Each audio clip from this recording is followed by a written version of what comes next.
الحمد لله رب العالمين الأنبياء والمرسلين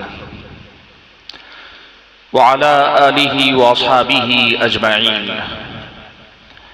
ومن تبعهم بإحسان إلى يوم الدين. يا أيها الذين آمنوا اتقوا الله حق تقاته ولا تموتن إلا وأنتم مسلمون. يا أيها الناس اتقوا ربكم الذي خلقكم من نفس واحدة وخلق منها زوجها وبث منهما رجالا كثيرا ونساء واتقوا الله الذي تساءلون به والأرحام إن الله كان عليكم رقيبا. يا أيها الذين آمنوا اتقوا الله وقولوا قولا سديدا يصلح لكم أعمالكم ويغفر لكم ذنوبكم ومن يطع الله ورسوله فقد فاز فوزا عظيما. أما بعد فأعوذ بالله من الشيطان الرجيم. بسم الله الرحمن الرحيم.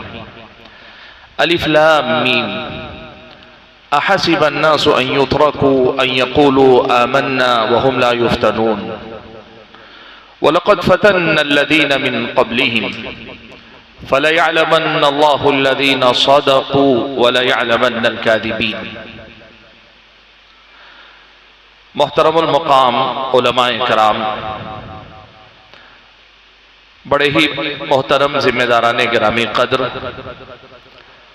بزرگان محترم، نوجوان بھائیوں اور پردہ نشین خواتین اسلام، اللہ رب العالمین کا مجھ پر اور آپ سبھی حضرات اور خواتین پر یہ خصوصی فضل و کرم ہے کہ آج اللہ تبارک و تعالیٰ نے اس کے اس گھر میں، آپ کی اس بستی میں ہم اور آپ کو اکٹھا ہونے اور کچھ دیر تک قرآن و سنت کی وہ تعلیمات اور وہ باتیں جن کا تعلق ہم سب کی زندگی سے ہے، ہم سب کی عملی زندگی سے ہے، سننے سنانے، سیکھنے سکھانے، خود کا محاسبہ کرنے اور اللہ تبارک و تعالیٰ کی بندگی کی راہ میں اور زیادہ بہتر انداز میں قدم جما کر آگے بڑھنے کے لیے ایک دوسرے کے ساتھ تعاون کرنے کی خاطر اور یہاں ایک دوسرے سے سیکھنے سکھانے اور ایک دوسرے سے تقویت حاصل کرنے کے لیے اکٹھا فرمایا ہے۔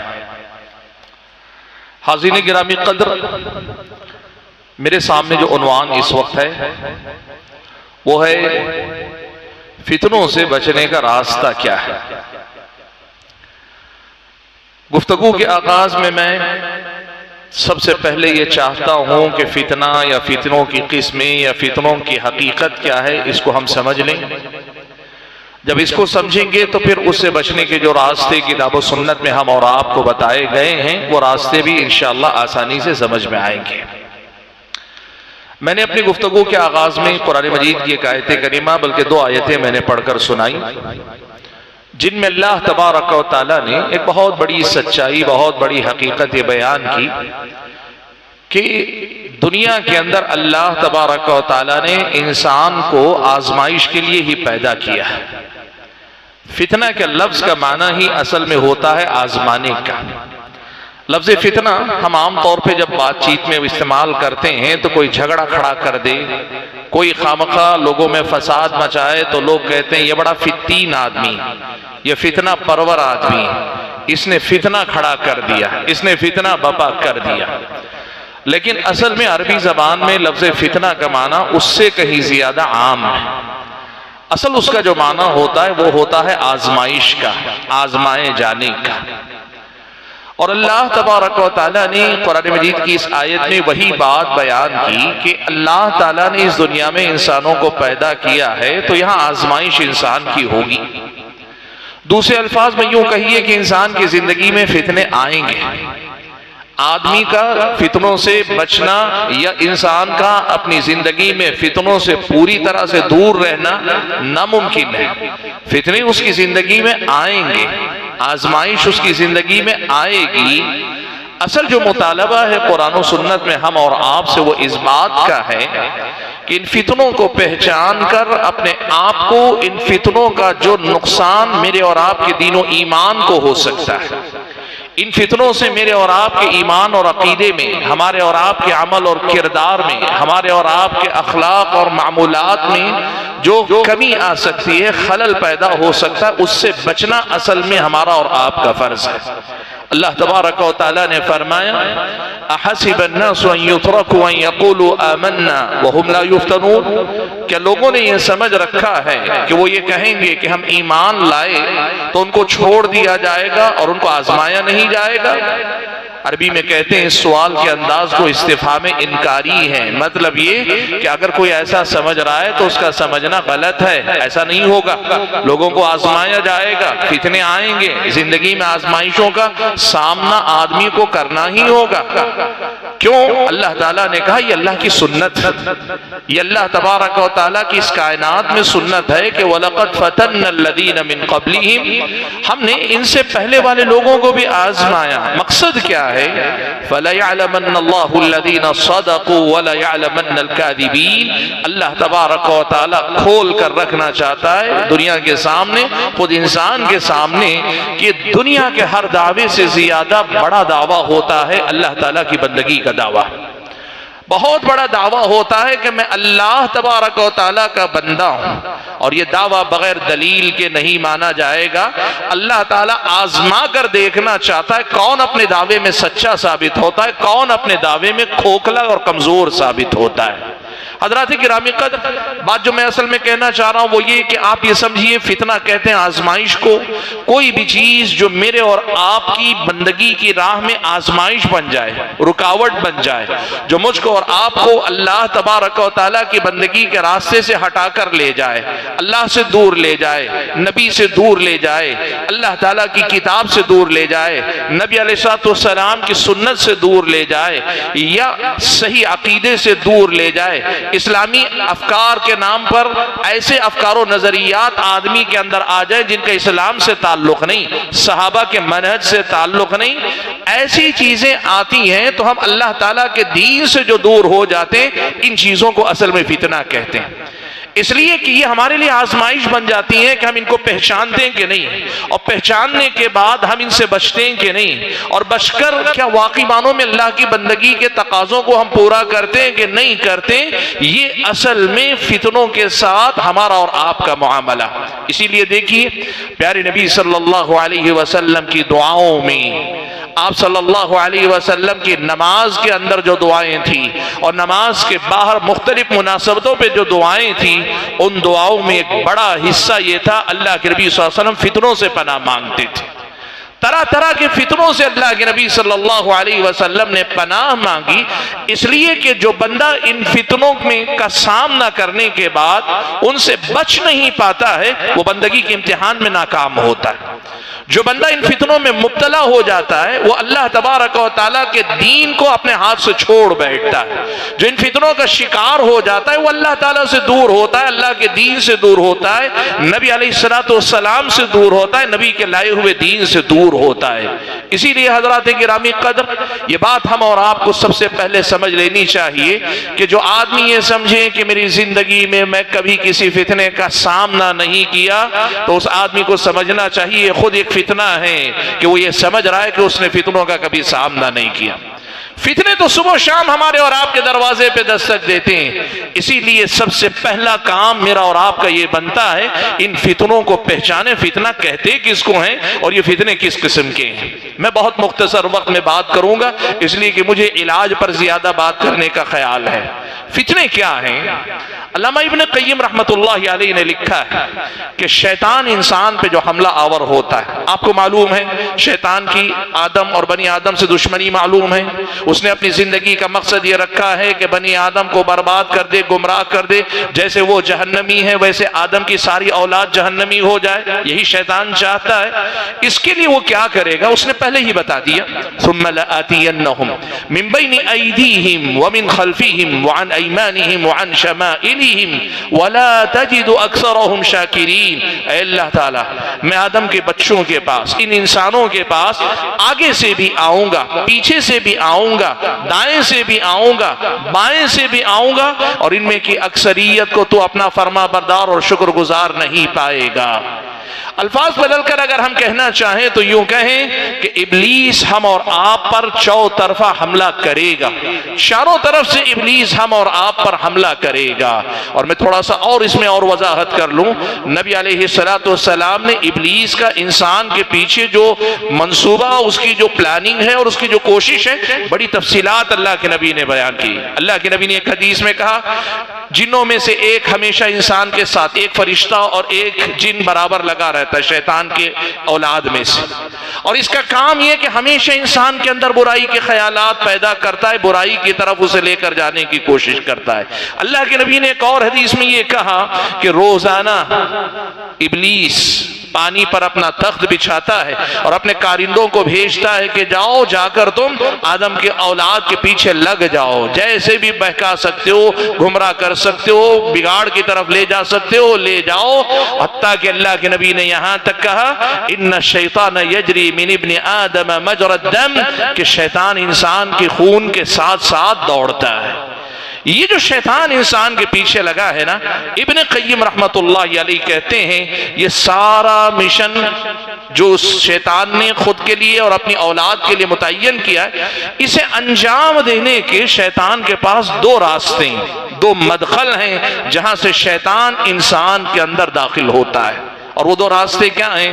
ابن قیم نے لکھا کہ ایک راستہ شہوات کا ہے، خواہشات کے دروازے سے انسانوں کے پاس آتا ہے، اور دوسرا راستہ شبہات کا ہے، دین کے اندر اور دین سے متعلق معاملات کے اندر آدمی سے یقین کی دولت چھین لے اور آدمی سے صحیح دین چھین کر آدمی کے دین کو مشتبہ کر دے، یا جو چیز دین نہیں دین کی شبیہ بنا کر اس کے ہاتھ میں تھما دے۔ یہ شبہات کا راستہ ہے جو شیطان اختیار کرتا ہے۔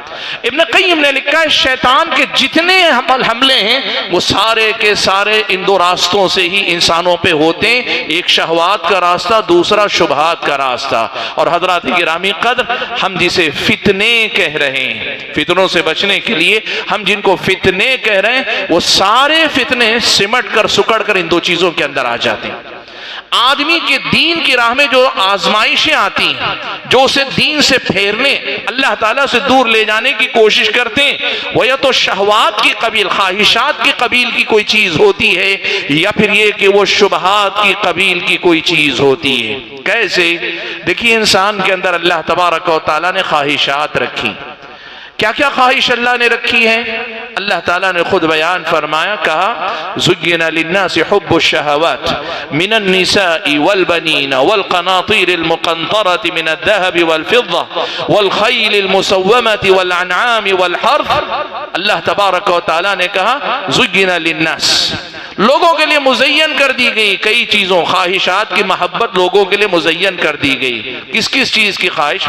من النساء، عورتوں کی خواہش، اور عورتوں کے لیے مردوں کی خواہش، ہم اگر الفاظ بدل کر کہنا چاہیں جن سے مخالف کی خواہش، والبنین، اولاد کی خواہش، والقناطیر المقنطرۃ من الذهب والفضة، سونے اور چاندی کے ڈھیر جمع کر کر کے رکھنے کی خواہش، اور آج کے زمانے میں کہنا چاہیں بینک بیلنس بنا کر رکھنے کی خواہش، والخیل المسومہ، نشان زدہ گھوڑے یعنی بہترین سواریاں، والانعام، بہت زیادہ چوپائے جسے آپ چاہیں تو کہیں لمبا چوڑا کاروبار، والحرث، بڑی بڑی کھیتیاں یعنی آپ کہیں بہت بڑی جائیداد۔ یہ ساری خواہشات انسان کے اندر اللہ نے رکھی۔ آپ یہ بات اچھی طرح سے سمجھ لیجئے، انسان کی یہی خواہشات جب بے لگام ہوتی ہیں تو آدمی کے لیے فتنہ بنتی۔ عورت اور مرد کی خواہش بے لگام ہوتی، فتنہ ہے۔ مال کی خواہش بے لگام ہوتی ہے، فتنہ ہے۔ دولت کی خواہش، اچھی سواری کی خواہش، اچھے مکان کی خواہش، دنیا کی رنگینیاں، یہ ساری کی ساری چیزیں جب اپنی حد سے آگے نکل جاتی ہیں تو آدمی کے لیے آزمائش بن جاتی ہیں۔ حضرات گرامی قدر، فتنہ کہاں سے ہمارے دروازے پہ دستک دیتا ہے؟ یہ وہ راستے ہیں جہاں سے فتنے ہم اور آپ پر حملہ آور ہوتے ہیں۔ جب آدمی ان خواہشات کا غلام ہو جائے۔ دیکھیے ایک بات اچھے سے سمجھیے، آپ یہ بات اچھی طرح سے سمجھیں، اس دنیا کے اندر اللہ تبارک و تعالیٰ کی بندگی کرنا سب کو معلوم ہے۔ اب اس بندگی کی راہ پہ روک کر رکھنے والی جو چیزیں، دو چیزیں جو اللہ تعالیٰ نے ایک انسان کو دی، یہ ایک انسان کی اپنی عقل ہے، اور اس سے بڑی چیز جو اصل میں اللہ نے دی ہے وہ اللہ تعالیٰ کا دین ہے۔ جب آدمی دین کی وجہ سے لگام لگائے رکھتا ہے، اور جب آدمی عقل کی وجہ سے کنٹرول رکھتا ہے، وہ اللہ تعالیٰ کی بندگی کی راہ پہ رکا رہتا ہے۔ خواہشات جب بے لگام ہوتی ہے نا، خواہشات جب حد سے زیادہ بڑھتی ہیں، تو خواہشات کا سب سے خطرناک مسئلہ یہ ہوتا ہے کہ یہ انسان کی عقل پہ غالب آ جاتی ہے، اور جب انسان کی عقل ماری جائے تو انسان جانوروں سے کہیں زیادہ گیا گزرا ہو جاتا ہے۔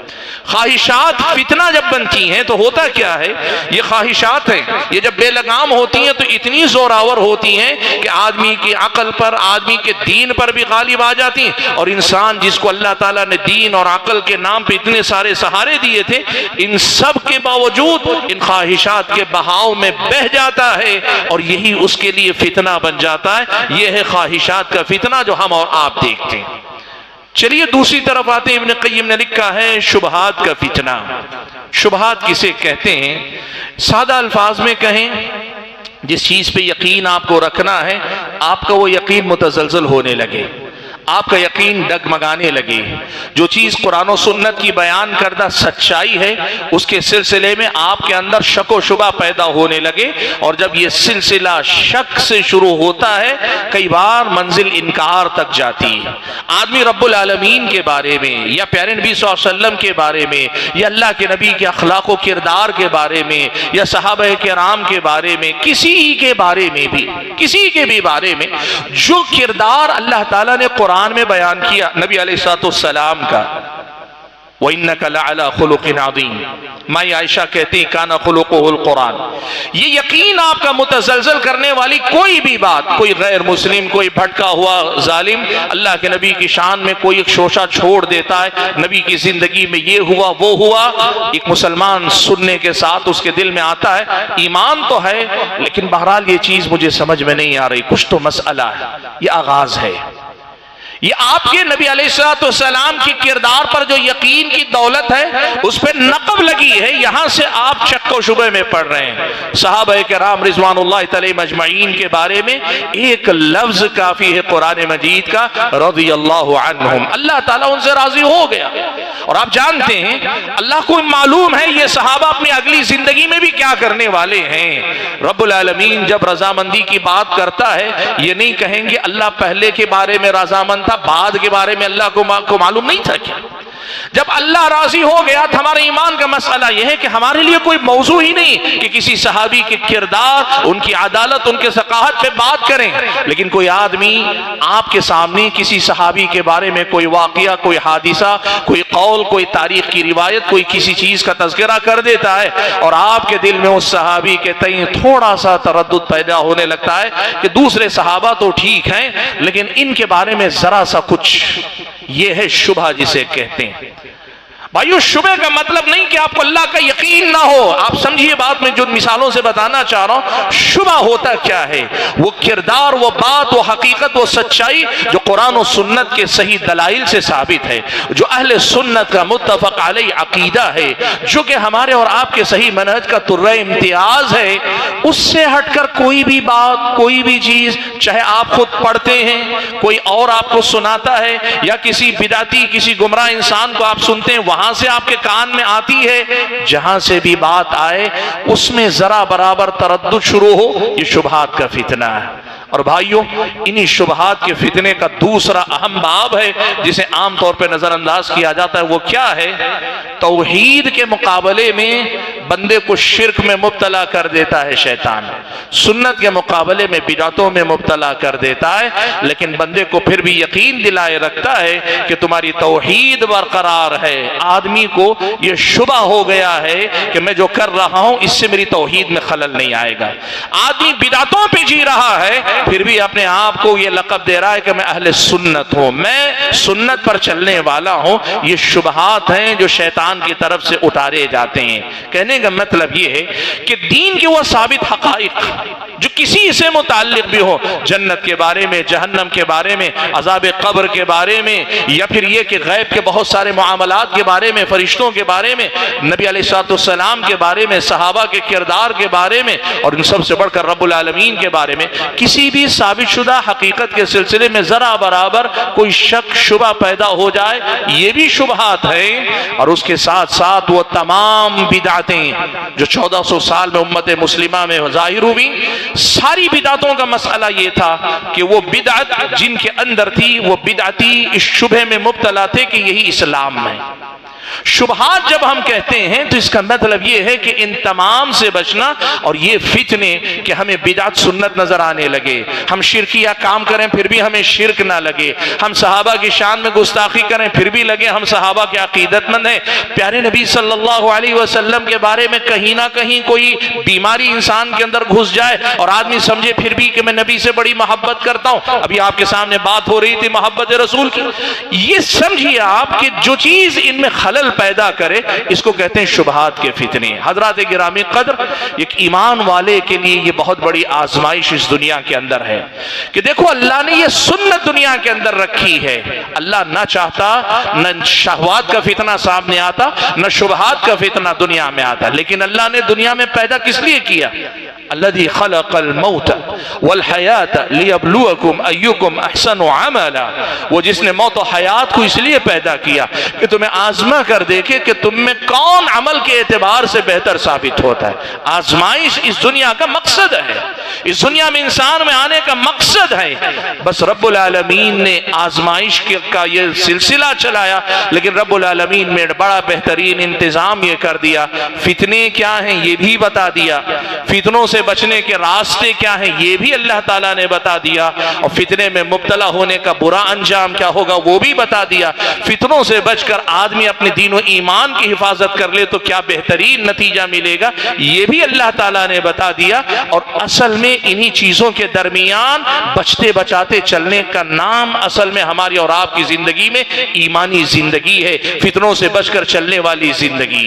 حضرات گرامی قدر، آپ اس تناظر میں جو باتیں میں نے آپ کے سامنے کہی اپنے آپ کو دیکھیں، اور ہم اور آپ اپنے آپ سے پوچھ کر دیکھیں، سچ تو یہ ہے صبح شام ہمارے اور آپ کے سامنے فتنے نظر آتے ہیں۔ کتنے فتنے آپ کو چاہیے، اللہ معاف فرمائے، خواہشات کی دنیا میں تو ہر قدم پہ فتنے، ہر قدم لڑکھڑاتے ہم اور آپ ہیں، لیکن میں صرف خواہشات کی نہیں، پرانا زمانہ تھا لوگوں کے پاس شبہات کم آتے تھے۔ کم کیوں آتے تھے؟ زیادہ لوگوں سے میل جول نہیں تھا، اور ملتے بھی تو اپنے لوگوں سے ملتا آدمی، غیروں سے ملنے کا موقع نہیں تھا۔ لیکن اللہ معاف فرمائے ہمارے اور ہم اور آپ کو کہ جدید دور میں یہ جو وسائل آئے نا، یہ جو سوشل میڈیا خاص طور پہ آیا، اس سوشل میڈیا نے تو حالت یہ کر دی ہے کہ آج ایک آدمی اپنے آپ کو شبہات صرف سننے سے بھی بچانا چاہتا ہے، مشکل ہے۔ میں ابھی نماز سے پہلے میں اور شیخ بیٹھے ہوئے تھے، میں کسی مسئلے کچھ ڈھونڈ رہا تھا تو اچانک ایک کلپ میں دیکھا رفع الیدین کے انکار کے لیے کہ رفع الیدین سنت نہیں، ایک مولانا بڑے شاندار انداز میں جواب دے رہے ہیں۔ ہم الحمدللہ چونکہ پڑھے لکھے لوگ ہیں، تھوڑا بہت آپ کے مقابلے میں نسبتاً ہمیں سمجھ میں آتا ہے کہ وہ کہاں ڈنڈی مار رہا ہے، لیکن میں بیٹھ کر یہی سوچتا رہا سبحان اللہ، ہم پڑھے لکھے ہو کر اس کو کتنی باریکی سے پکڑنا پڑ رہا ہے۔ ایک عام آدمی جو سن رہا ہے کیا اتنی باریکی سے وہ پکڑ پائے گا کہ کتنی آسانی سے نبی کا نام لے کر نبی کی سنت کا انکار کیا جا رہا ہے، شبہات کیسے لوگوں کے دلوں میں ڈالے جا رہے ہیں، آپ حیران رہ جائیں گے۔ بات آئی رفع الیدین کی تو میں نے کہہ دی، ورنہ آپ دیکھیں، آپ یقین کریں نبی علیہ السلام کے کردار پہ شبہات ہیں، نبی علیہ السلام سے آگے بڑھ کر رب العالمین کے بارے میں لوگوں کے دل و دماغ میں شبہات ہیں۔ آج آپ جانتے ہیں دنیا کے اندر ایکس مسلم کے نام پر ٹی وی چینلوں پہ ان کو ایک زمانے میں موقع فراہم کیا گیا، یوٹیوب پر چینل موجود ہیں، بہت زیادہ ان کو پروموٹ کیا گیا، سوشل میڈیا پہ آج بھی ڈیبیٹس ہوتے ہیں، ایسے شبہات لوگوں میں ڈالے جاتے ہیں۔ بھائیوں میں کہنا یہ چاہ رہا ہوں، شہوات کا فتنہ تو زندگی بھر کا، وہ ہمیشہ سے انسان کے پیچھے، شبہات کا معاملہ پہلے اتنا عام نہیں تھا، آج اللہ حفاظت فرمائے ایسے لگتا ہے کہ شہوات سے زیادہ خطرناک حملہ آج شبہات کا ہم اور آپ پر ہے۔ آج ہمارے اور آپ کا جو ماحول ہے نا، اس میں ہم شہوات کی زد میں تو ہیں، انسان کے ساتھ لگی ہے، لیکن شبہات کا حملہ زیادہ خطرناک۔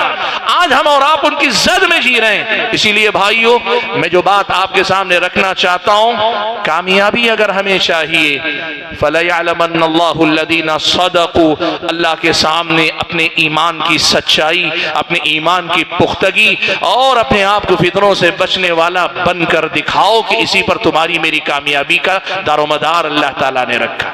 بچنا پڑے گا ہر طرح کے فتنوں سے، شہوات کے فتنوں سے بھی، شبہات کے فتنوں سے بھی، ہر طرح کے فتنوں سے ہم اور آپ کو بچنا پڑے گا۔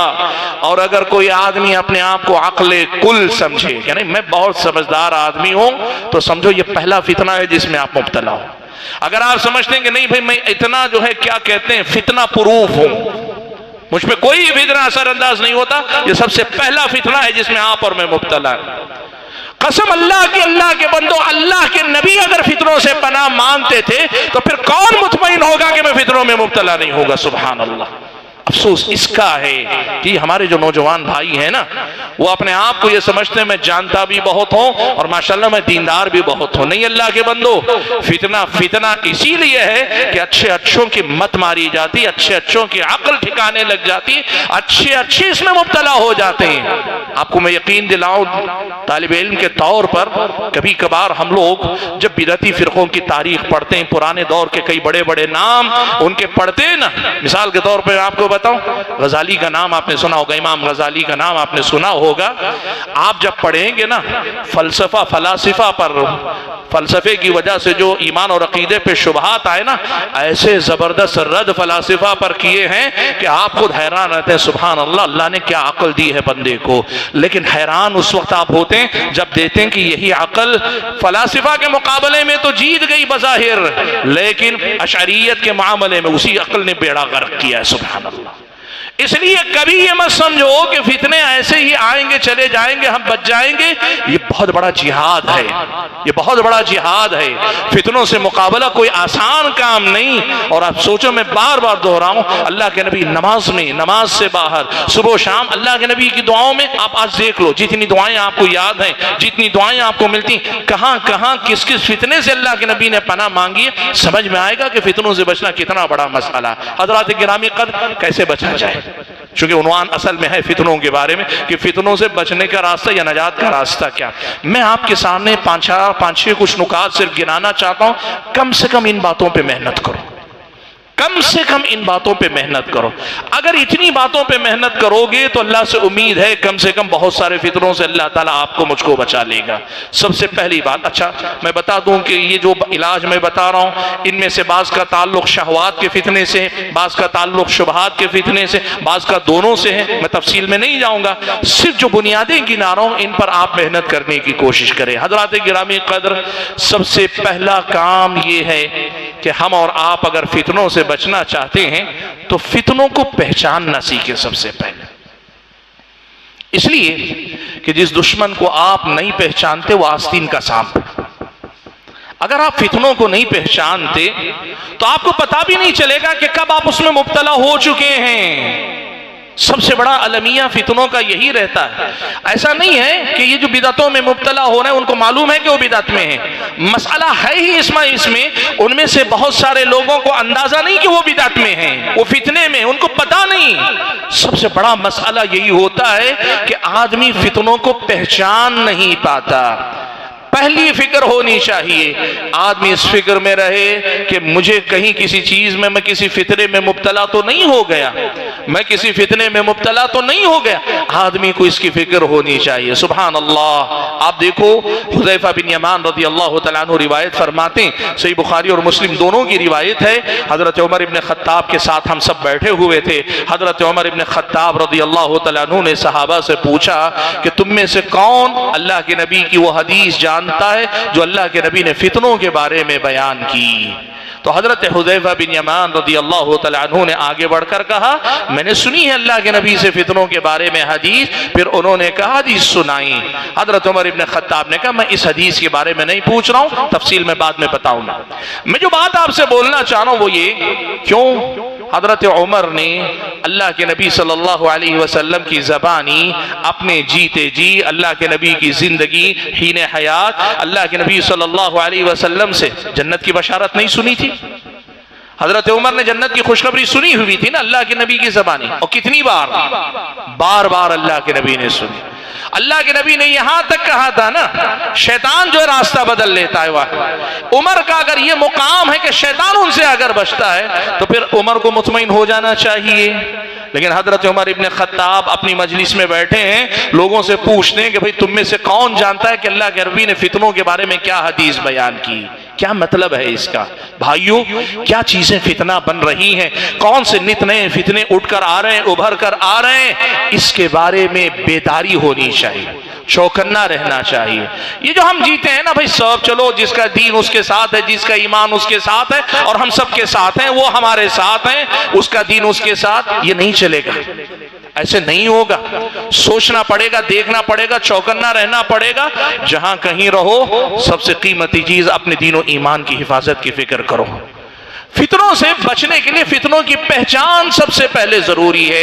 اب ظاہر سی بات ہے فتنوں کی پہچان، کچھ فتنے تو سمجھ میں آ جاتے ہیں، جیسے مثال کے طور پر خواہش بے لگام ہو رہی، آدمی کو سمجھ میں آ جاتا ہے میں فتنے میں مبتلا ہو رہا ہوں۔ پیسے کے لالچ میں اندھا ہو رہا ہے، آدمی کو سمجھ میں آ جاتا ہے کہ میں پیسے کے فتنے میں مبتلا ہو رہا ہوں۔ آدمی موبائل کے اندر وقت بہت ضائع کر رہا ہے، اسے پتا چل جاتا ہے کہ میں اس کے لپیٹ میں آ گیا ہوں، کچھ فتنے پہچان لیتا ہے۔ بہت سارے فتنے آدمی، صرف چوکنا رہنے کی ضرورت، صرف چوکنا رہنے کی ضرورت۔ جیسے میں ابھی آپ کو کہوں صبح سے شام تک آپ نے موبائل دیکھا ہے، آپ شام تک دیکھا ہے، کیا دیکھا، کتنا دیکھا، کتنی دیر دیکھا، آپ میں سے ہر آدمی اپنے بارے میں جانتا۔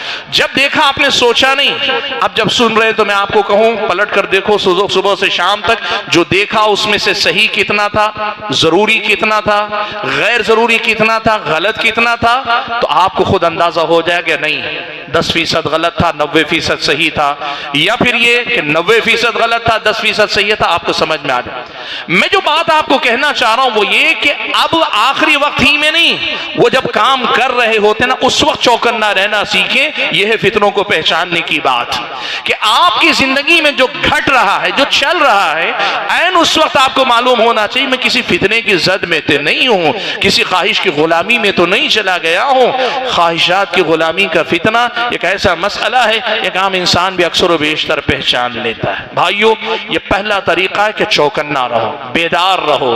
وہ جو کہتا نہیں ہے رات میں سپاہی جاگتے رہو، جاگتے رہو، آپ اپنے آپ کو کہیں جاگتے رہو، دل و دماغ کو جگاتے رہو، اپنے اندر کے دیکھو فتنہ کہیں سے مجھ پہ حملہ آور نہ ہو جائے۔ یہ پہلا راستہ ہے، جو آدمی بیدار ہوتا ہے نا وہ ان فتنوں سے بچنے کی کوشش کرتا ہے۔ حضرت حذیفہ بن یمان رضی اللہ تعالیٰ عنہ کہتے ہیں، صحیح مسلم کی روایت ہے، کان الناس یسألون رسول اللہ صلی اللہ علیہ وسلم عن الخیر، کہتے ہیں سارے صحابہ اللہ کے نبی سے نیکیوں کے بارے میں، اچھائیوں کے بارے میں پوچھتے تھے۔ جیسے صحابہ کے سوال آپ کو معلوم ہے، ای الاعمال افضل، سب سے بہتر افضل عمل کون سا ہے، سب سے بڑی نیکی کیا ہے، اللہ کے نبی میں فلاں نیکی کیسے کروں، سوالات نیکیوں کے بارے میں۔ حذیفہ بن یمان کہتے ہیں وَكُنْتُ أَسْأَلُهُ عَنِ الشَّرِّ مَخَافَةَ أَنْ أُبْتَلَى بِهِ، میں اللہ کے نبی سے اکثر برائی یا شر اور فتنوں کے بارے میں پوچھتا تھا۔ مقصد کیا تھا؟ یہ ڈر تھا کہ کہیں میں اس میں مبتلا نہ ہو جاؤں۔ میں جو کہہ رہا ہوں شوکر نہ رہی، یہی ڈر اپنے اندر رکھیے، یہی ڈر اپنے اندر رکھیے۔ یہ پہلی فصیل ہے، پہلی جو ہے فصیل ہے، یہ پہلی باؤنڈری ہے جہاں سے ہم اور آپ فتنوں کا مقابلہ کرتے ہیں۔ وہ آدمی جو فتنوں کی طرف سے مطمئن ہوتا ہے نا وہی سب سے پہلے فتنے میں مبتلا ہوتا ہے، یہ پہلی بات۔ اب ظاہر سی بات ہے سارے فتنے صرف چوکنا رہ کر نہیں پہچانے جاتے، اس لیے دوسرا اہم راستہ ہے فتنوں سے بچنے کے لیے اپنے آپ کو اس دنیا میں جہاں تک ممکن ہو طالب علم بنا کر رکھو، علم سے اپنے آپ کو جوڑ کر رکھو۔ کیوں؟ دیکھو فتنے کی اصل ہے ہی یہی کہ اس کا کچھ حصہ خیر نظر آتا ہے تو بقیہ حصہ شر ہوتا ہے۔ ابن قیم نے تو یہاں تک لکھا ہے کہ ابلیس کا طریقہ ہی یہ ہے کہ وہ باطل کو حق کا لباس پہنا کر، باطل کو حق کا لباس پہنا کر آپ کے سامنے پیش کرتا ہے۔ کیوں؟ وہ آدمی جو زیادہ علم نہیں رکھتا وہ حق کے لباس کو دیکھتا ہے تو دھوکے میں آ جاتا ہے، اس کے ظاہر کو دیکھ کر وہ باطل کو اپنا لیتا ہے۔ ابن قیم نے بڑی لمبی بات کی ہے، مثالیں دے کر کہی ہے۔ جیسے آج ہم دیکھتے ہیں پیارے نبی صلی اللہ علیہ وسلم کی محبت کی آڑ میں کتنی بدعتوں میں لوگوں کو مبتلا کر لیا جاتا ہے۔ بزرگوں کے احترام کے نام پہ، نیک لوگوں کے احترام کے نام پہ کتنے شرکی اعمال میں لوگ چلے جاتے ہیں۔ کتنے ایسے کام ہیں جو نیکی کے کام نظر آتے ہیں، اندر سے پھر دیکھ گے تو بہت بڑا شر اس کے اندر چھپا ہوتا ہے۔ ان کو پہچاننے کے لیے علم چاہیے، اس لیے کہ علم کیا ہے معلوم آپ کو؟ علم اللہ تعالیٰ کا دیا ہوا وہ نور ہے جو نور میرے اور آپ کے دل و دماغ کو روشن کرتا ہے، منور کرتا ہے۔ اور جب آدمی کا باطن منور ہوتا ہے تو نگاہوں میں اللہ تبارک و تعالیٰ وہ فرق کرنے کی صلاحیت دیتے ہیں جو آدمی کو حق و باطل میں فرق کرنے کا سلیقہ سکھا دیتے ہیں۔ علم اللہ تعالیٰ کا دیا ہوا وہ نور ہے کہ اس کی کھیتی جب سینے میں کی جاتی ہے، وہ سینے سے اگنے والی کھیتی آدمی کے دل و دماغ کو روشن کرتی ہے، اور پھر آدمی کی نگاہ صرف بصارت والی نہیں، ایسی بصیرت والی نگاہ ہوتی ہے کہ وہ خیر و شر میں برابر برابر فرق کرنے لگتی ہے۔ سبحان اللہ، قرآن میں اللہ نے کتنے پیارے انداز میں یہ وعدہ فرمایا کہ یا ایھا الذین آمنوا ان تتقوا اللہ یجعل لکم فرقانا، ایمان والو تم اللہ تعالیٰ کا تقوی اختیار کرتے رہو گے، اللہ تعالیٰ تمہیں فرقان عطا کرے گا۔ وہ جو حق و باطل میں تمیز کرنے والی صلاحیت ہے وہ اللہ تعالیٰ دے گا۔ علم سے اپنے آپ کو جوڑو۔ حضرات گرامی قدر، میں بات آپ کے سامنے رکھنا چاہتا ہوں، دیکھو علم حاصل کرنے کے لیے مدرسہ جانا ضروری نہیں۔ مدرسہ جانا ضروری اس وقت ہوتا ہے جب آپ کوئی باقاعدہ مستند عالم دین کے طور پر پوری زندگی اپنی زندگی خدمت کے لیے وقف کرنا چاہ رہے ہیں، تب آپ لمبا۔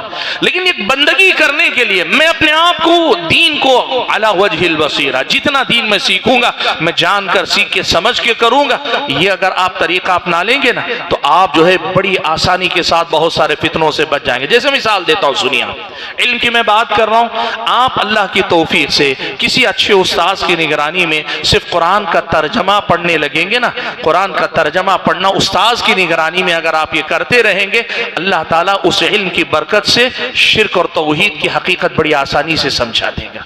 ہمارے سامنے بیسیوں مثالیں ہیں، کسی نے ان کو لمبی چوڑی بات نہیں کی، لیکن ترجمہ قرآن ڈھنگ سے سلیقے سے پڑھا، اور واقعی وہ نہیں جس میں تعویل ہے، اپنے مسلک کی تائید ہے، نہیں، قرآن کو قرآن کی طرح جب کسی مستند عالم کی نگرانی میں آدمی پڑھتا ہے نا، اس کے اندر وہ نور ہے جو توحید اور شرک کے درمیان ایک واضح لکیر کھینچ کے رکھ دیتا ہے۔ تو میں یہ بتا رہا ہوں کہ فتنوں سے بچنے کے لیے دوسری اہم چیز ہے علم سے اپنا راستہ، اپنے تعلق جوڑو۔ اور آج کے دور میں حضرات گرامی قدر، آپ کے شہر اور آپ کی بستی میں جو ائمہ آپ رکھتے ہیں، وہ ائمہ آپ کی 5 وقتہ نمازوں کے لیے نہیں ہیں، صرف ان کے علم سے فائدہ اٹھائیے۔ میں ایک لفظ اکثر یہ بات کہہ رہا ہوں، آج کل کہتا ہوں، ہمارے نوجوانوں کے اندر جو علماء مشہور ہوتے ہیں، جو علماء یوٹیوب پہ آتے ہیں، ٹی ویوں پہ آتے ہیں، یا پھر یہ کہ سوشل میڈیا پہ جن کے ویڈیو وائرل ہوتے ہیں، ان سے تعلق، میل جول، رابطہ، وہ اپنے آپ میں خوشی محسوس کرتے ہیں۔ آپ کی محبت کیجئے، خیر کے معاملے میں آپ اچھائی سے محبت کرتے ہیں، کوئی غلط نہیں، لیکن اگر آپ اپنی بستی کے عالم سے بے نیاز ہو کر دنیا کے علماء سے محبت کرنے کی بات کرتے ہیں، آپ سمجھیے صحیح معنوں میں یہ علم سے محبت نہیں ہے آپ کی۔ آپ اس کو سمجھیے کہ آپ کے پاس اللہ نے جو یہ ائمہ مساجد میں دیے ہیں، ان سے آپ کا رشتہ طلب علم کا ہونا چاہیے۔ چھوٹی چھوٹی کتابیں پڑھیں، چھوٹے چھوٹے مسائل پڑھیں، لیکن پڑھتے رہیں۔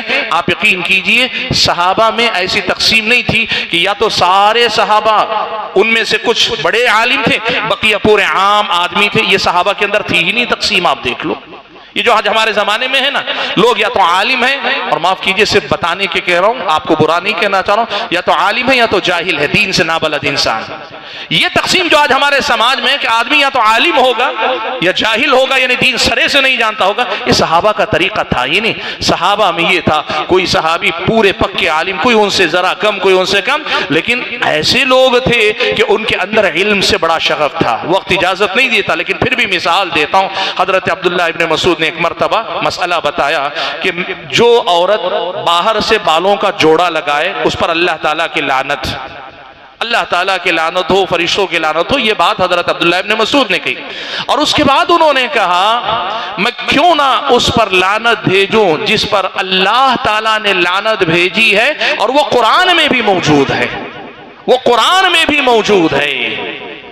حضرت عبداللہ ابن مسعود نے کیا کہا کہ یہ لعنت جوڑا لگانے والی عورت پر اللہ تعالیٰ کی لعنت ہے، یہ مسئلہ قرآن میں بھی موجود ہے۔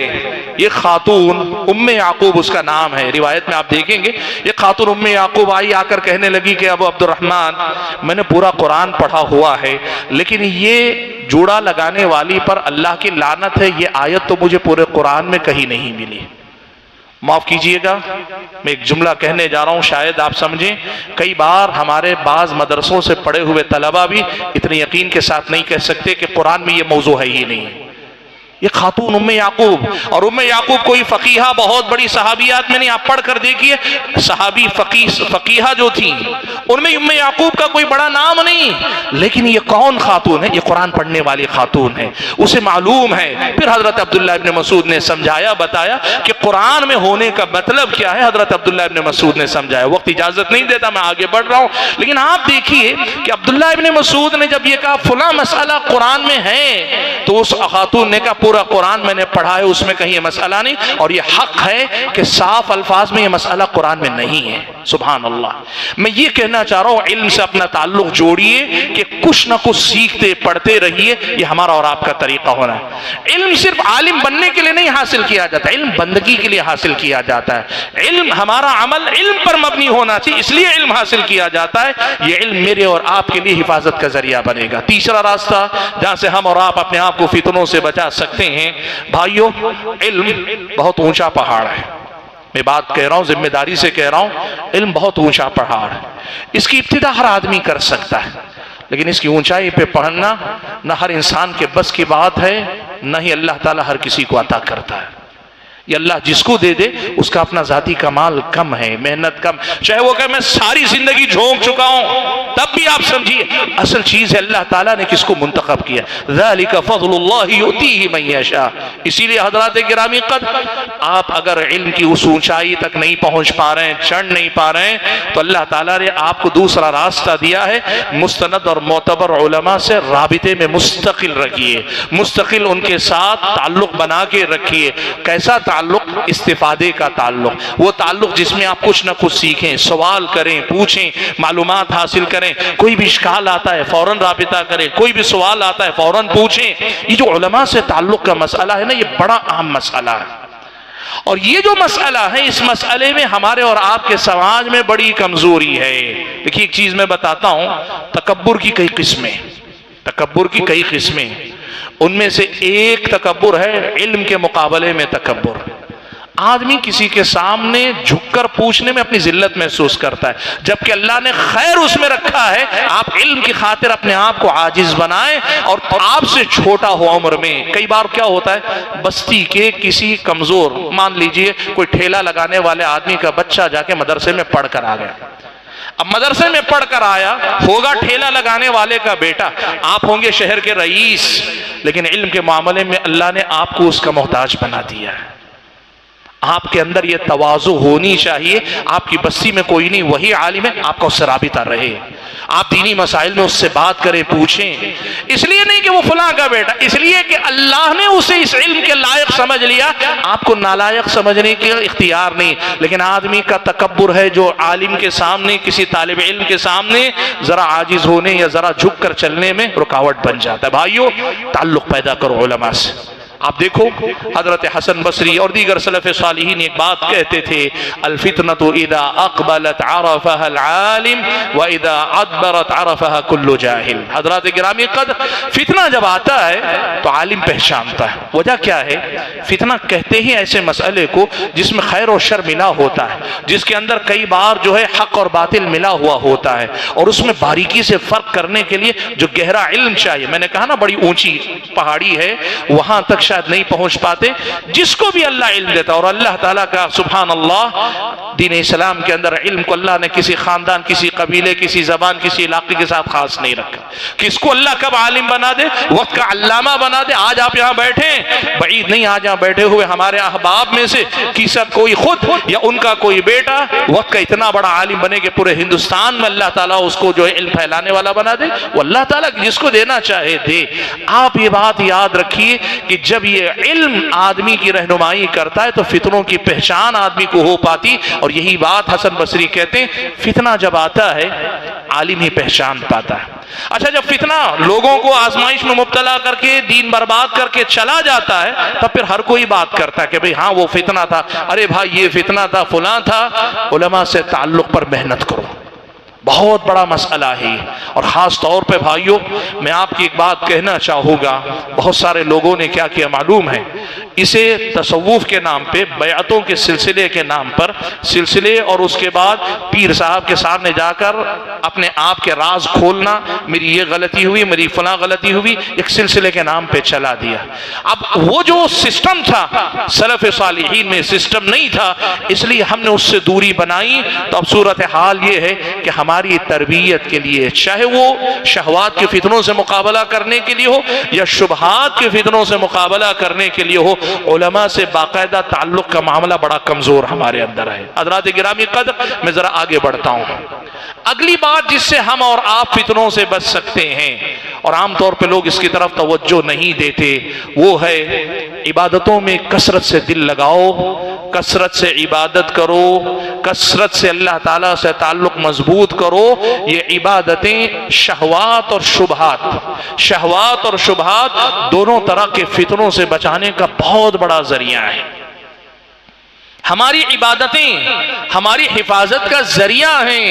آپ دیکھیں قرآن میں اللہ تعالیٰ نے کیا کہا, وَأَقِمِ الصَّلَاةَ إِنَّ الصَّلَاةَ تَنْهَى عَنِ الْفَحْشَاءِ وَالْمُنْكَرِ.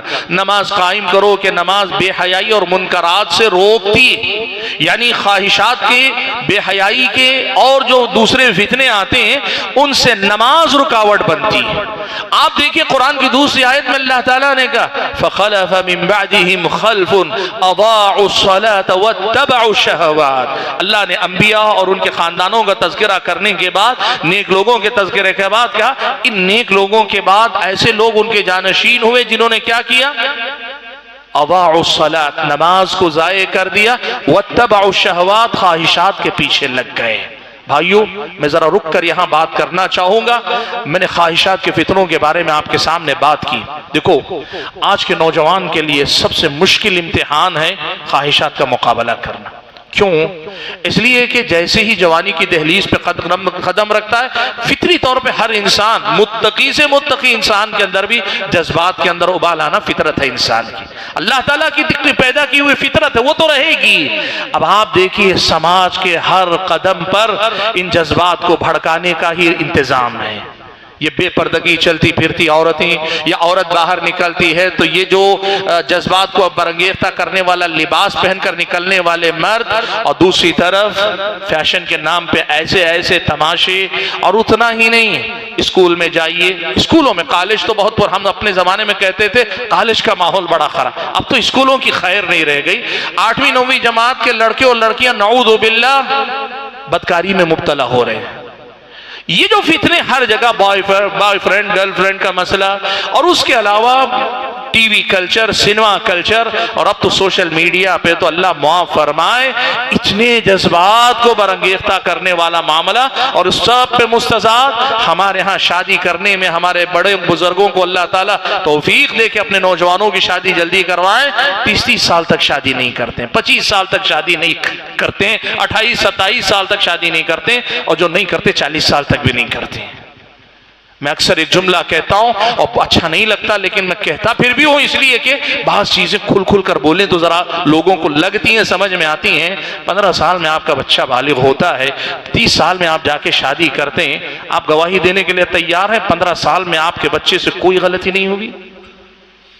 آپ ذرا سوچ کر دیکھیے. آپ تو اسی عمر سے گزر کر آئے ہیں نا, آپ بتا سکتے ہیں 15 سال تک اپنے جذبات پہ قابو رکھنا, اور ایسے سماج کے اندر کتنا بڑا امتحان ہے. اور اگر میں مان لوں, اللہ کرے ہمارے بچے ایسے ہی ہوں کہ الحمدللہ ان بچوں سے کوئی غلطی نہیں ہوئی, تب بھی ایک ماں باپ کے طور پہ آپ بتا سکتے ہیں 15 سال تک کس اذیت میں اس بچے نے زندگی گزاری ہوگی. یہ جو چیزیں ہیں نا, ان چیزوں نے شہوات کے فتنے کو بہت بڑا مسئلہ بنا کے رکھا ہے. بھائیو ایسے ماحول میں آپ یقین کرو کثرت سے عبادتیں ہی ایک آدمی کی شہوت کو قابو میں رکھنے کا سب سے بڑا سہارا بن سکتی. اللہ کے نبی صلی اللہ علیہ وسلم نے کیا کہا؟ یا معشر الشباب من استطاع منکم الباءۃ فلیتزوج ومن لم یستطع فعلیہ بالصوم. اللہ کے نبی نے کہا اے نوجوانوں کی جماعت، اے نوجوانوں کی جماعت، تم میں سے جو آدمی استطاعت رکھتا ہے وہ کیا کرے؟ شادی کر لے. اور اگر طاقت شادی کرنے کی نہیں ہے روزہ رکھے کہ روزہ اس کی شہوت کو کنٹرول میں رکھنے کا سبب بنتا ہے. عبادتوں میں دلچسپی لو، اللہ کا ذکر کثرت سے کرو، نمازوں میں دل لگاؤ. اور میں بتاؤں ہمارے نوجوان یہ کہتے ہیں، دو اکثر سوال کرتے ہیں نمازیں رفتہ رفتہ چھوٹ رہی، اور دوسری شکایت کرتے ہیں خواہشات پر قابو پانا مشکل ہے. دیکھو ایک بات یاد رکھو، خواہشات میں مبتلا ہونے کا سبب نمازوں میں کوتاہی ہے، اور اس کا علاج بھی یہی ہے کہ نمازوں کی پابندی کرو. خواہشات کے فتنے میں ڈوبنے کا سبب عبادتوں میں غفلت ہے، اور اس کا علاج بھی یہی ہے کہ اپنے آپ کو عبادتوں میں مضبوط کرو. جب آپ عبادتوں میں مستحکم ہو جائیں گے، مضبوط ہو جائیں گے، آپ اللہ کے فضل و کرم سے سب سے مضبوط سہارا پکڑ لیں گے.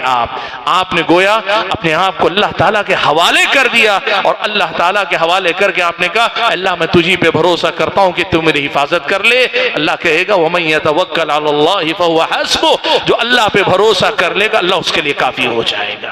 حضرات گرامی قدر، فتنوں سے بچنے کے لیے ایک اور چیز کا تذکرہ کرتا ہوں، اور یہ بڑی اہم ہے سوشل میڈیا کے تناظر میں، اور سوشل میڈیا کے ساتھ شہوات کے فتنے کے باب میں بھی.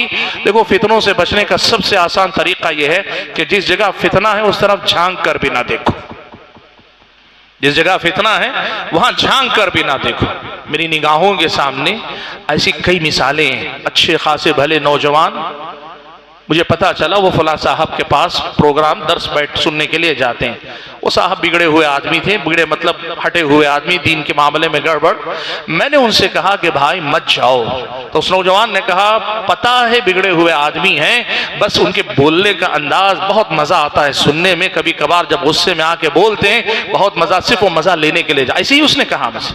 میں نے کہا دیکھو تم اپنے آپ کے ساتھ اچھا نہیں کر رہے ہو. نہیں مانا. آپ یقین کیجئے سال بھر بعد دیکھا جو بدعت، جو گمراہی، جو غلطی اس کے اندر تھی وہی غلطی اس نوجوان کے اندر بھی آ گئی. آپ یہ بات یاد رکھو، اللہ کے نبی جو چیز بتاتے ہیں نا یہ وہی بات ہے جسے لوگ نہیں سمجھ پاتے. اللہ کے نبی صلی اللہ علیہ وسلم نے فتنوں کے بارے میں جو تعلیمات دی نا ان میں سے ایک یہ بھی تھی. اللہ کے نبی صلی اللہ علیہ وسلم نے کہا ستکون فتن، قرب قیامت فتنے آئیں گے. کیا ہوگا؟ اللہ کے نبی صلی اللہ علیہ وسلم نے کہا بیٹھا ہوا آدمی کھڑے ہوئے آدمی سے بہتر ہے، کھڑا ہوا آدمی چلنے والے سے بہتر ہے. یعنی جو فتنے کی طرف چل کر جا رہا ہے اس سے بہتر ہے، اور جو چل کر جا رہا ہے وہ دوڑ کر جانے والے سے زیادہ بہتر ہے. مطلب کیا؟ فتنہ جب اٹھے تو فتنے کی طرف دوڑ کر جانا یا چل کر جانا یا کھڑے ہونا یا بیٹھے رہنا، ان میں سب سے بہتر آدمی جو اپنی جگہ بیٹھا ہے جھانک کے دیکھتا نہیں، جا کے جھانک کے دیکھتا نہیں یہ کیا ہے میں دیکھنا چاہتا ہوں، کیا ہے میں دیکھنا چاہتا ہوں والی جو بات ہے نا. اللہ کے نبی حدیث کی اسی حدیث کے اگلے ٹکڑے میں اللہ کے نبی فرماتے کتنا پیارا لفظ ہے دیکھو، من استشرفها استشرفته، کا جو جھانک کر دیکھے گا فتنہ اسے اچک لے گا، لپک لے گا. آپ دیکھیں گے میں فتنہ کیا ہے دیکھنا چاہتا ہوں، اور اللہ تبارک و تعالی نبی کی اس ہدایت کو نظر انداز کرنے کی سزا کے طور پر اسی فتنے میں آپ کو مبتلا کر دے تو آپ ملامت اپنے علاوہ کسی اور کو نہ کریں. حضرات گرامی قدر، سوشل میڈیا پہ بہت بڑی مصیبت ہے. لوگ کہتے ہیں میں فلاں شیعہ کو سننا چاہتا ہوں، میں فلاں جو ہے مطلب فلاں مبلغ کو سننا چاہتا ہوں، فلاں ڈاکٹر کو، انجینئر کو، فلاں جو ہے صاحب کو، فلاں اس کو مبلغ کو. مجھے معلوم ہے کہ وہ غلط ہیں لیکن میں سننا چاہتا ہوں. اللہ کے بندے فتنوں میں اپنے آپ کو مت مبتلا کرو. نفس بڑا کمزور ہے، اسے فتنوں پہ نہیں پیش کیا جاتا، فتنوں کے سامنے اسے آزمائش کے لیے پیش نہیں کیا جاتا. بچاؤ اپنے آپ کو، دور رکھو ان فتنوں سے. اگر آپ یہ نہیں کریں گے آپ اس میں مبتلا کر دیے جائیں گے. اس میں آپ جو کسی قسم کا شک و شبہ نہ رکھیں، وقت اجازت نہیں دیتا، ورنہ میں اس مسئلے پہ رک کے بڑی تفصیل سے بات کرنا چاہ رہا تھا. بھائیوں آج کے دور کا بڑا فتنہ یہ ہے کہ لوگ فتنے کو انٹرٹینمنٹ کے طور پہ لیتے ہیں، ٹائم پاس کے لیے لیتے ہیں، دلچسپی کا موضوع بنائے ہوئے ہیں. ارے سلف کا معاملہ یہ تھا فتنوں کے معاملے میں علم والے ہو کر فتنوں کی بات سننا نہیں چاہتے تھے، اور آپ کا معاملہ یہ ہے کہ علم سے پیدل ہو کر آپ کہہ رہے ہیں میں دیکھنا چاہتا ہوں. ہمارے نوجوان ایک بات کہتے ہیں نہیں میں الحمدللہ اتنا کمزور نہیں ہوں، سمجھتا ہوں مجھے عقل اللہ نے دی ہے. ایک بات سمجھو، فتنے عقل سے پہچانے نہیں جاتے، فتنے علم سے پہچانے جاتے ہیں. تمہارے پاس عقل ہے، اللہ نے تمہیں سمجھ دی، اور ہو سکتا ہے ہمارے مقابلے میں ترم خان ہیں آپ اپنی عقل میں، ہو سکتا ہے ہم اور آپ بہت بڑے ترم خان ہیں ہمارے علماء کے مقابلے میں، یا ہو سکتا ہے ہمارے دور کے علماء سب بڑے عقل مند ہوں گے اسلاف کے مقابلے میں، لیکن یاد رکھو فتنوں کی پہچان اگر صرف عقل سے ہوتی نا تو دنیا میں جتنے عقل پرست فتنوں میں مبتلا ہوئے دوسرے نہیں ہوئے۔ سبحان اللہ، بعض اہل علم نے ذکر کیا ہے ابلیس سب سے پہلا نافرمان ہوا عقل پرستی کی وجہ سے، اپنی عقل کی وجہ سے۔ اس کی عقل نے یہ سمجھایا کہ بھائی میں آگ سے پیدا ہوا، آگ کی خاصیت تو اوپر اٹھنا ہے، اور یہ آدم مٹی سے پیدا ہوا، مٹی کی خاصیت جھکنا ہے، جس کو جھکنا چاہیے اسے اٹھایا جا رہا ہے، اور جسے جھکانا چاہیے جسے جھکنا چاہیے اسے اٹھایا جا رہا ہے، اور جسے اٹھنا چاہیے اسے جھکایا جا رہا ہے۔ عقل نے وہیں اسے جو ہے دھوکہ دیا۔ اس لیے یہ دھوکہ کبھی مت پالو میں بڑا عقل مند ہوں، بڑا سمجھدار ہوں، نہیں میں سارے فتنوں کو پہچانتا ہوں، نہیں۔ اس کے لیے علم چاہیے، اور علم والوں کو بھی قرآن و سنت میں ہدایت یہ ہے کہ ایسے معاملات میں اپنے آپ کو مشغول ہی نہ رکھیں۔ جو گمراہ فتین یا پھر یہ کہ اس قسم کے لوگ جو بدعتوں کو پھیلانے والے ہیں ان کے پیچھے ان کے لٹریچر ان کی کتابوں میں اپنے آپ کو الجھائے رکھیں۔ اسلام نے علم والوں کو بھی بلا ضرورت اس طرف جانے سے روکا ہے۔ آپ اس بات کو سمجھیں کہ یہ جو فتنوں کے پیچھے پڑنے کا جو مزاج ہے، سوشل میڈیا کھنگالنے کا جو مزاج ہے، ڈیبیٹس دیکھنے کیا ہے، مرغوں کی لڑائی دیکھنے کا جو ہر آدمی کو اچھا لگتا ہے، دو لوگ لڑ رہے ہیں تو تماشا دیکھنا، اسی جذبے سے یہ مناظرے بھی دیکھنے جاتے ہیں، یہ ڈیبیٹس بھی دیکھنے جاتے ہیں۔ ان کو نہیں پتا دو مرغے لڑتے ہیں تو مرغے حلال ہوتے ہیں، اور جب مناظرے ہوتے ہیں تو دونوں مناظروں سے زیادہ عوام حلال ہوتی ہے، لوگوں کو نہیں سمجھ میں آتا ہے۔ یہ مصیبت ہے اللہ کے بندو، یہاں سے فتنے آ رہے ہیں، اس لیے اپنے آپ کو اس سے دور رکھو، یہ ہمارے اور آپ کے لیے ضروری ہے۔ اور حضرات گرامی قدر، آخری بات کہہ کر میں اپنی بات سمیٹ لوں گا۔